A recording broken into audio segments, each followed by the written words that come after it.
escalation to strategic bombardment, a targeted campaign has transitioned into a high-casualty, nationwide assault on Iranian urban centers. The conflict has demonstrably escalated beyond precision strikes to a level of strategic bombardment, with the Iranian Red Crescent Society reporting a minimum of 550 fatalities across 131 affected cities. This scale indicates a deliberate expansion of target sets to degrade national infrastructure and morale, moving beyond discrete military or leadership objectives.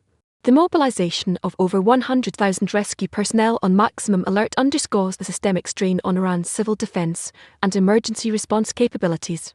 With no delineation between military and civilian casualties in the initial report, the operational narrative is immediately contested, complicating international humanitarian and legal assessments. President Trump's suggestion of a 4-week minimum conflict timeline frames this not as a punitive raid but as a sustained campaign, signaling a profound shift in regional engagement doctrine. From covert action to aerial siege, the conflict's evolution reflects a calculated abandonment of deniability for overwhelming kinetic pressure. Historically, engagements between these actors have been characterized by asymmetric warfare, cyber operations, proxy conflicts, and limited, deniable strikes. The current reported scale of aerial attacks represents a fundamental break from this pattern, adopting tactics reminiscent of conventional force-on-force campaigns. This matters profoundly in the current geopolitical climate, as it establishes a new, dangerously permissive precedent for interstate conflict in the Middle East, effectively bypassing decades of calibrated deterrence and shadow warfare. The status quo of managed escalation has collapsed, with the underlying driver being an apparent strategic decision to impose unacceptable costs directly on the Iranian state, its population centers, and its functional continuity rather than solely its external proxies or nuclear program. The calculus of urban targeting the attack wave's breadth suggests a dual objective, crippling administrative capacity and testing national resilience. The targeting of 131 cities cannot be explained by counterforce objectives alone. It indicates a parallel counter-value strategy aimed at civil governance, transportation nodes, and economic hubs.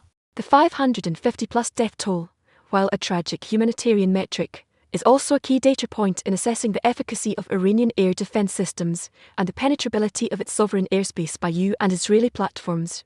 The primary strategic players, the U and Israeli militaries, are executing a coordinated campaign that leverages superior air dominance and network-centric warfare capabilities against a dispersed, hardened adversary. This deep dive reveals the operation's core mechanic of the application of sustained, widespread kinetic pressure to overload centralized command and control, paralyze logistical chains, and fracture domestic political cohesion, thereby forcing a fundamental strategic recalculation in Tehran.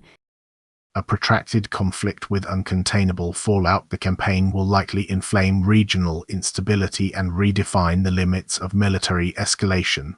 The strategic verdict is that the conflict has entered a phase of protracted, high-intensity engagement with a high probability of uncontrolled regional spillover. The predicted consequence is a severe degradation of Iran's short-term operational military and economic capacity, but at the cost of unifying nationalist sentiment internally and potentially triggering retaliatory actions to Hezbollah, Houthi forces, or Iranian missile units against U and allied interests. Future risks include the inadvertent targeting of critical cultural or humanitarian sites, a refugee crisis, and the drawing of other regional powers into direct confrontation.